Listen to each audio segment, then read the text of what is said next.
อันนี้คนเขาเนาะมีคนมาไปได้เยอะไปจะได้เยอะเพราะว่าเขาจะขอบุญถามในเด้อพอมาเยี่ยมยามความเบิ่งความงามมากเลยโอ้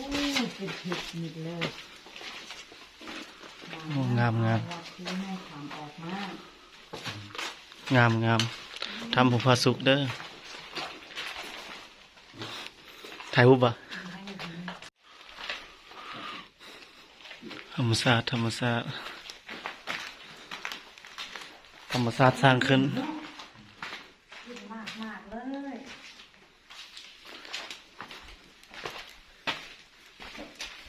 นี่เป็นที่ทานอาหารน่ะที่ไปแก่ทำนะ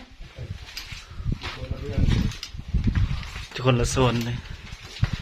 อาหารคนละโซนทำผู้พาสุขอากาศอยู่ทางในเย็นเย็นดีเย็นสบายระวังก้มเลยเด้อระวังถือหัวหมดต้องมี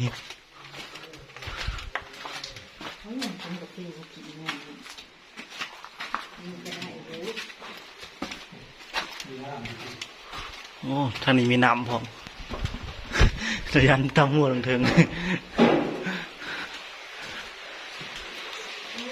วันรีวิวมารีวิวทำอุปสุกเด้องามงาม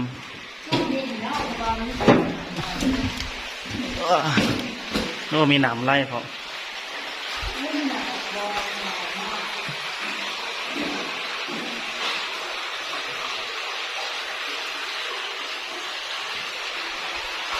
ธรรมศาสตร์งามไล่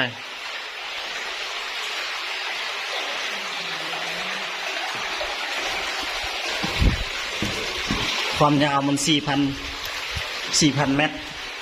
ความยาวของถ้ำ4,000 เมตรแต่ว่าไฟฟ้ามาฮอดได้1,300 เมตรไฟฟ้ามีไฟฟ้าเข้ามา3,300 เมตร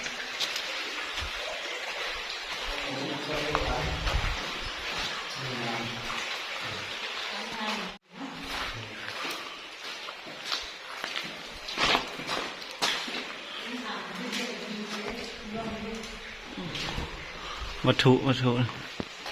หากระบอกว่าเป็นยังคือกันบุกงามงาม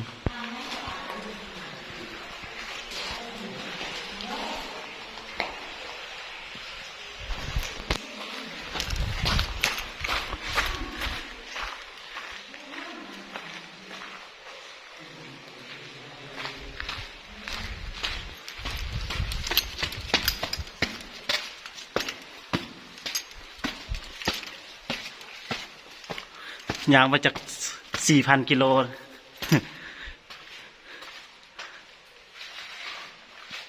ความงดงามของธรรม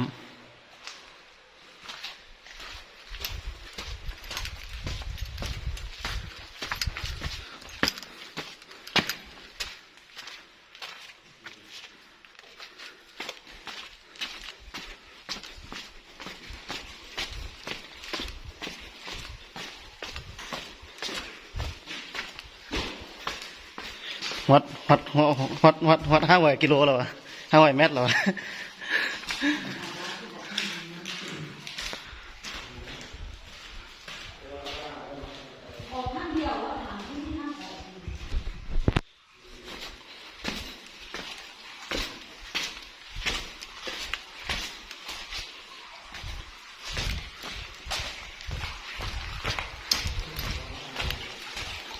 น้ำก็ใส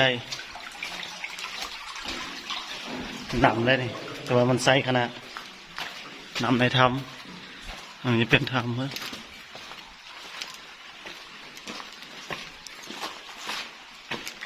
อันโตเป็นแสงสว่างเป็นทางโป่งว่ะงูโป่ง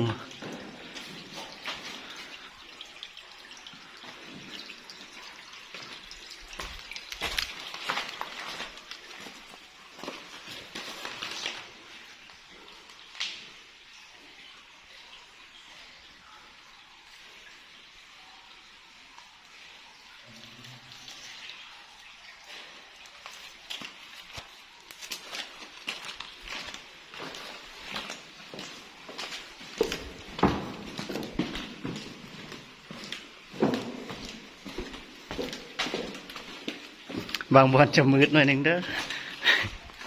บางบอนมืดบางบอนหุงโอ้งดงามงดงาม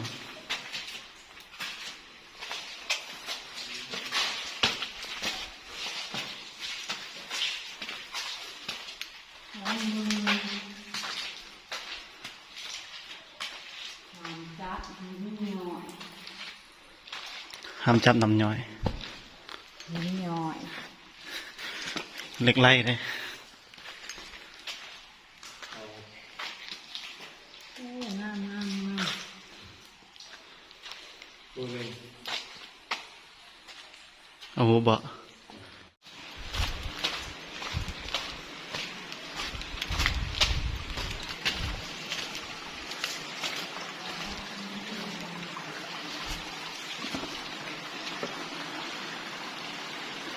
งามลายงามลาย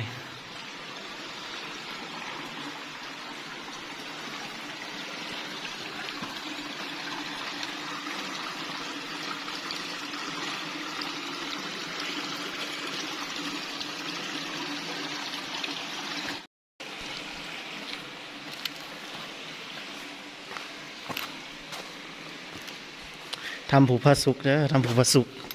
แข่งสารวันเมืองละแข่งสารวันถ้าไปได้ใกล้ไปใกล้มากันมาแวะเที่ยวชมได้ ความงามยอมรับการันตีให้เลย อากาศเย็นสดชื่นความงามได้ใจ โอ้บนสายป้ายได้ไหมเขาเป็นหน้าเห็นบนสายป้ายได้ เนี่ยนะอาวิปวดใจละ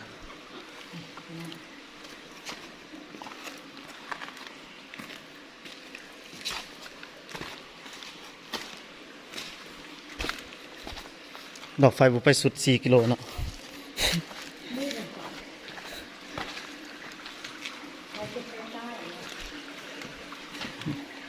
หนำใส่ขนาด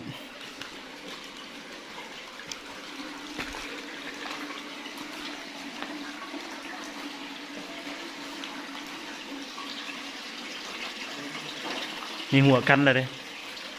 มีประตูกันนะมันนะมันยังมีไปต่อฮะ ไม่ได้ ทำได้เหรอ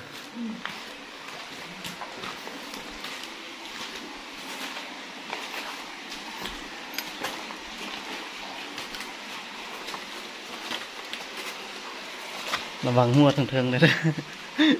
มืดมืดเวน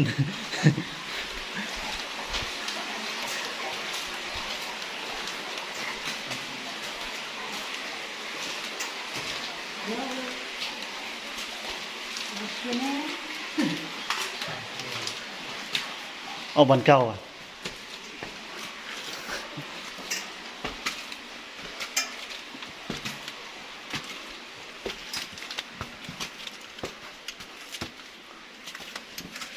สุดแล้ววะ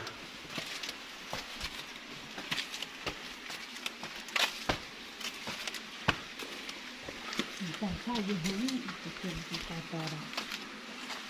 สุดแล้วที่ไฟยังไตวะยังไตต่อ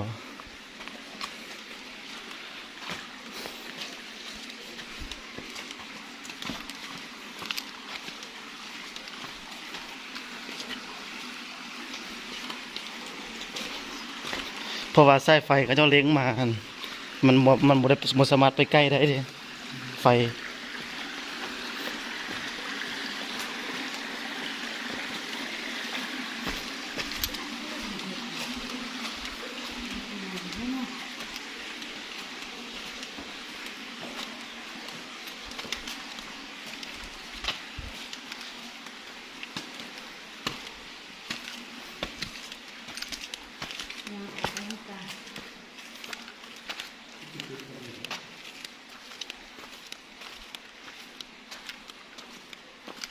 น่าจะเป็นสุดเท่านี้เด้อเพราะว่าดอกไฟเริ่มบ่แห้ง ทางเก่าเนาะ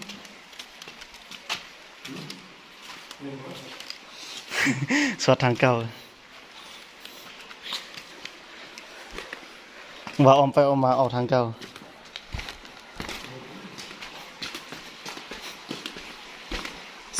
4,000 กิโลเลย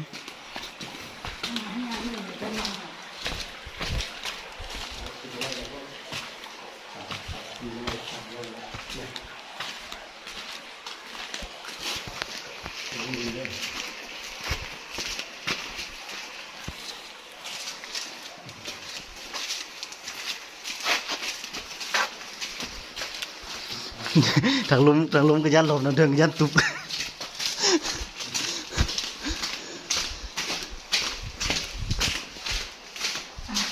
ี่เกือบครั้งเกือบ เกือบพระเจ้าเลยก็ใช่มาเกือบเพเดียว นี่อยู่นะนี่เกือบนี่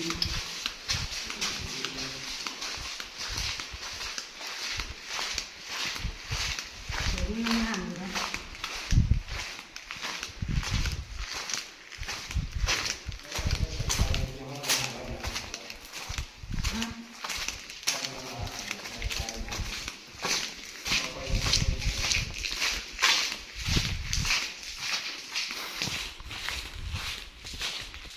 ดอกไฟบ่แจ้งเนาะถ่ายวิดีโอบ่ค่อยงาม มันบ่ค่อยแจ้ง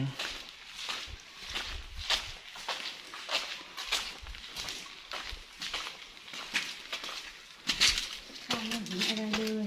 ข้าวโทรศัพท์โทรศัพท์